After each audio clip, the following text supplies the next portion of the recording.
And now Jodi Hildebrandt admits to her wrongdoings too. And she even admits to doing a little bit more than old Ruby did. And we're going to talk about it in today's video.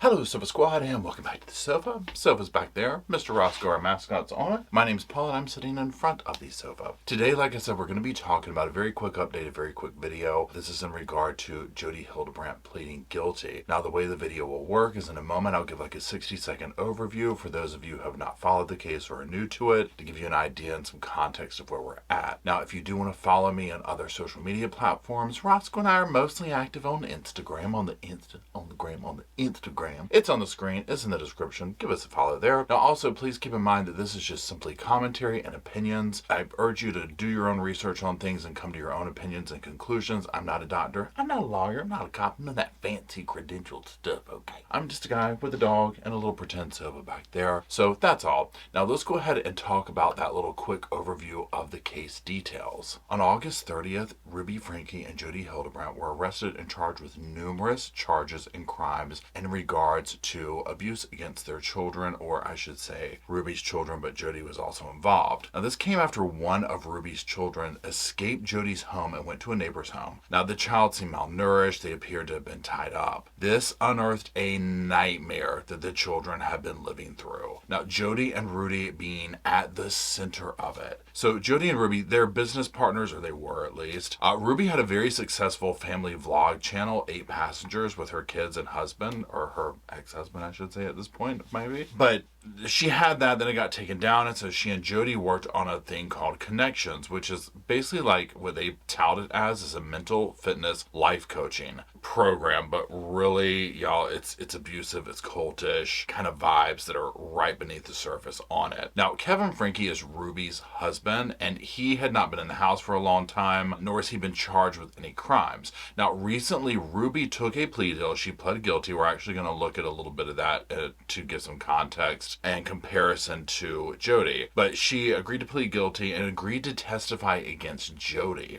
And now here we are. Like I said, Jodi has pled guilty to the same charges that Ruby did, except there is an additional thing in there. We'll talk about that in a minute, but what I want to do first is I want to look at the clip of her going through her pleadings and whatnot. Now, one thing I want you to pay attention to, because we're going to do a little comparison of Jodi versus Ruby, just pay attention to body language, demeanor, facial expressions, that type of thing. So let's go ahead and look at that clip. Ms. Hildebrandt, I've been handed a written document, a plea agreement with your signature on it. Did you sign that document? Yes.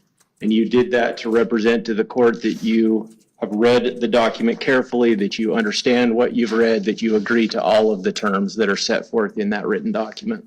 Yes, sir. You've had sufficient time to ask Mr. Terry any questions that you have about the agreement or its potential effect? Yes. Is anyone pressuring you to enter into this agreement, or is anyone promising you anything that I haven't been told about or that is not in the written document? No. Now, when he said, is anybody pressuring you? I was like, yeah, like the entire state. You know, now not in the context of what he means, obviously, but her back is against the wall. Okay, she has nowhere to turn in this, and we'll talk about some of my thoughts on that as well as with Ruby and whatnot here in a minute. But what I want to do now is talk very quickly just about some of her behavior that we just saw. Now, if you've watched this and you've watched clips of her, if you've listened to her podcast, which is still up on the website, I can't believe. Gone is the demeanor of this cocky, arrogant energy that she has. She is very sullen, I don't want to say humbled because I don't think that's possible for her, but completely different. You know, she is at the mercy of the court. It's probably eating her up. Now, let's listen to the actual guilty stuff. Then, Ms. Hildebrandt, how do you plead to count 1, aggravated child abuse, a second-degree felony? Guilty. And to count 3, aggravated child abuse, a second-degree felony? Guilty. To count 5, aggravated child abuse, a second-degree felony? Guilty. And to count 6, also aggravated child abuse, a second-degree felony? Guilty. I mean, my gosh. can't roll my eyes hard enough. Here's the thing with it.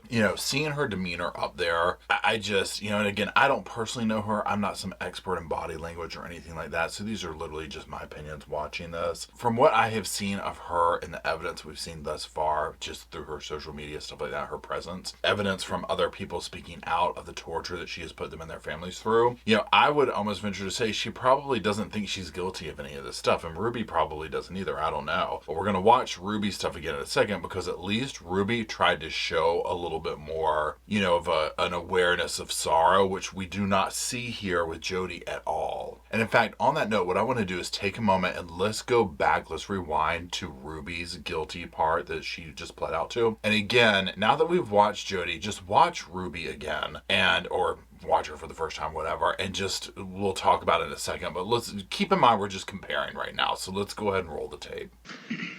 Ms. Frankie, how do you plead to count 1, aggravated child abuse, a second-degree felony? Guilty.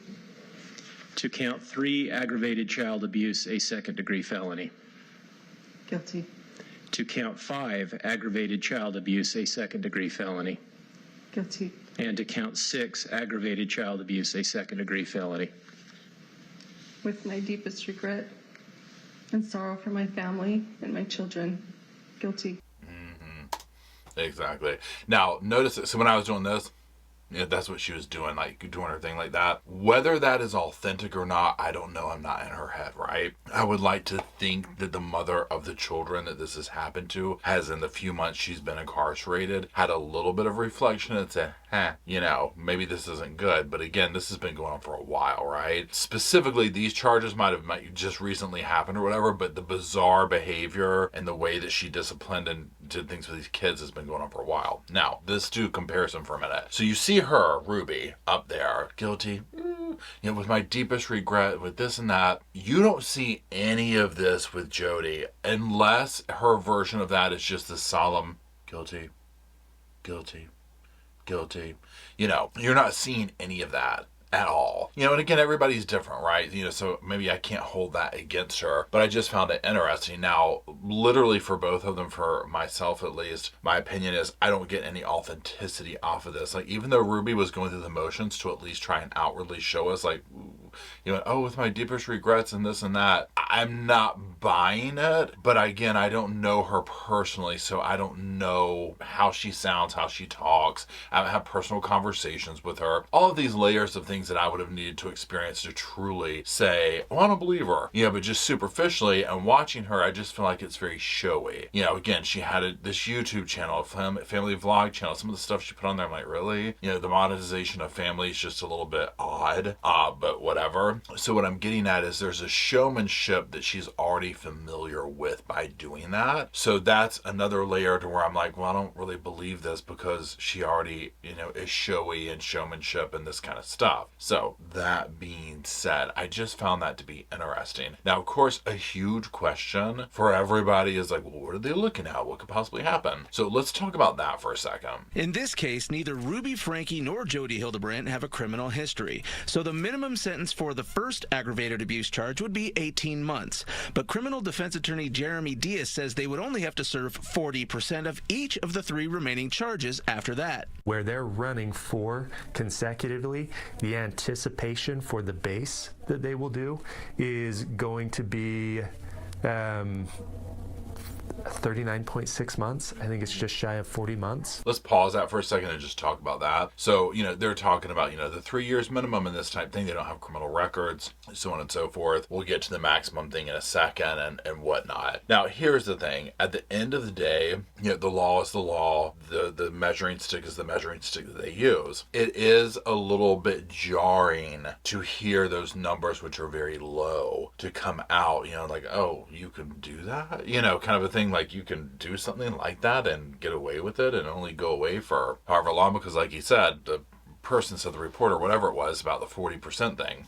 These are my thoughts. And again, this is literally just sofa opinions. I'm not anybody, right? Just a guy with a camera. So I'm not a lawyer. I have no background in this. This is just my opinion. But looking at the context of it, it's like they pled guilty right away, right? And then also, they have no criminal records, this, that, and the other. So I personally think they are going to get the lower end of the stick on the sentencing for that very reason. Okay, we're saving the court time, we're doing this, we're pleading guilty, we're saving victims from being re-victimized on the stand and the whole 9 yards. We'll talk about that at the end of the video. So I think they're going to get a lower end of it, but I'm curious to know what you think, especially those of you who might work in the field, whether you're an attorney or whatever. I'm very curious to hear your thoughts on it as well. Now, let's watch this follow-up clip from the same interview here. The Utah Board of Pardons and Parole will decide how long Frankie and Hildebrandt will serve. What is the board looking for when they release someone from prison? Board Administrative Director Jennifer Yim says their top priority is to make sure there's no risk of harm to the public. We use validated risk assessment tools and professional clinical evaluators to conduct assessments. Yim says they'll monitor to see if the inmate can control their behavior. They'll make sure the person has completed all the training programs they were assigned, and they'll make sure all people being released from prison have a plan to re-enter society. Yim says Frankie's children will be invited to give their input to the parole board, but they're not required to. Okay, so let's talk about that for a second. And let's start by talking about that last statement, which was huge to me. The children, the victims, they can speak, but they're not required to.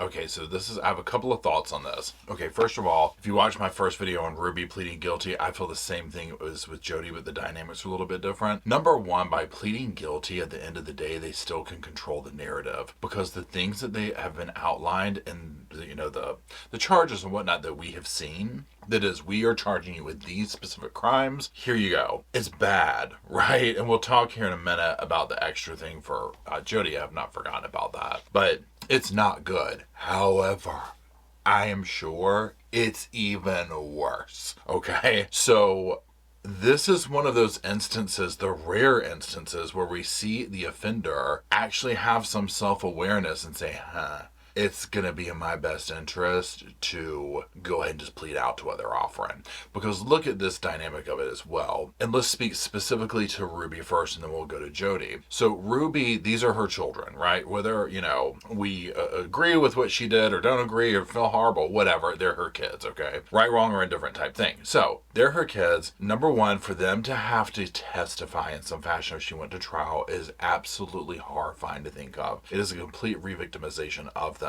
Now, if it had to happen and whatnot, okay, I get it, but there's that. Now, I don't think that that's her true motivating factor. I think this is a huge motivating factor, and that she can control the narrative, because imagine the things that some of those kids would say if they got on the stand. And if you follow this case, like her one daughter, that posted the Instagram picture of finally when the cops arrested them and stuff, and helped get stuff out of the house, and the dad was like wanting to have her arrested. It's just probably a plethora of things would come out that they don't want out there. So it starts kind of with Ruby in that zone, right? So there's that. So she controls the narrative, and also it's one of those things of, let's go ahead and just be done with this, right?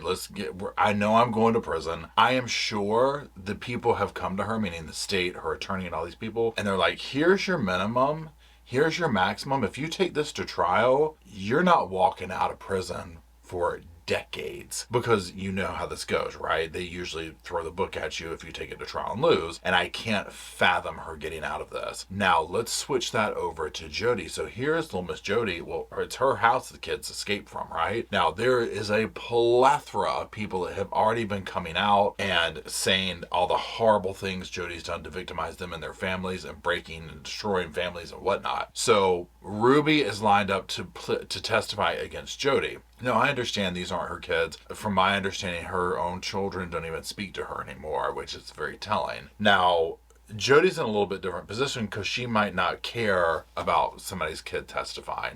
That might not, from an emotional point of view of, I don't want them to be harmed by doing that, might not register her to her, or it might. I don't know. However, she can still control the narrative of, we're going to try and damage control. I can assure you the things that would come out of people's mouth about her on the stand are probably 10 times worse than about Ruby. Okay, I mean, I can only imagine. So here's the thing with that. Also, people being lined up to testify against her, her back's against the wall. So really, The only thing for her to do was to plead out. Now let's take a minute to look at a quick little clip from an article that discusses the differences in these charges and whatnot. I'll put it up on the screen. You can read along with me or just listen to me. So it says, in the agreement, the statement from Hildebrandt describing the abuse is almost word for word identical to what was submitted in Ruby Franke's plea agreement. There are a few differences. Some of the specific instances of abuse that Franke admitted to, such as kicking a child while wearing boots, holding their head underwater, and cutting off oxygen, are not a part of Hildebrandt's plea. Hildebrandt does state that she either physically forced or coerced the 9-year-old girl to jump into a cactus multiple times. Whew. Y'all, I cannot with this stuff. And this is what I'm talking about. Just the charges alone are so sadistic and crazy. Jumping into a cactus, holding your kid's head underwater. Who does this? You know what I'm saying? Like, in the name of like, oh, you're, whatever their mentality was for this, it's absolutely next level. So this is what I mean by who knows what else will come out on the stand, right? They, at some point, by doing this, will walk out of jail again or prison. And then you get into the whole thing of, Ruby's going through a divorce. Jodi already didn't have, family talking to her and whatnot. So what are you going to do from there? There's no way they could probably ever have another online presence, although in this day and age, there's no telling. I'll bite my tongue on that one. But you get what I'm saying. They're not going to run back out and make another family vlog channel, right? Nobody's going to want to see that. So it'll be interesting to see what the sentence is. I do think that they are both going to get a lighter end of the stick, or it could be kind of in the middle. But I don't, just like the guy said, I don't see them getting 30 years, right? I just don't see it in the cards. Does that mean I think they don't deserve that? No. Because the things that they put these children through, and the families, it's insane, right? So let me know. What do you think the sentence is going to be?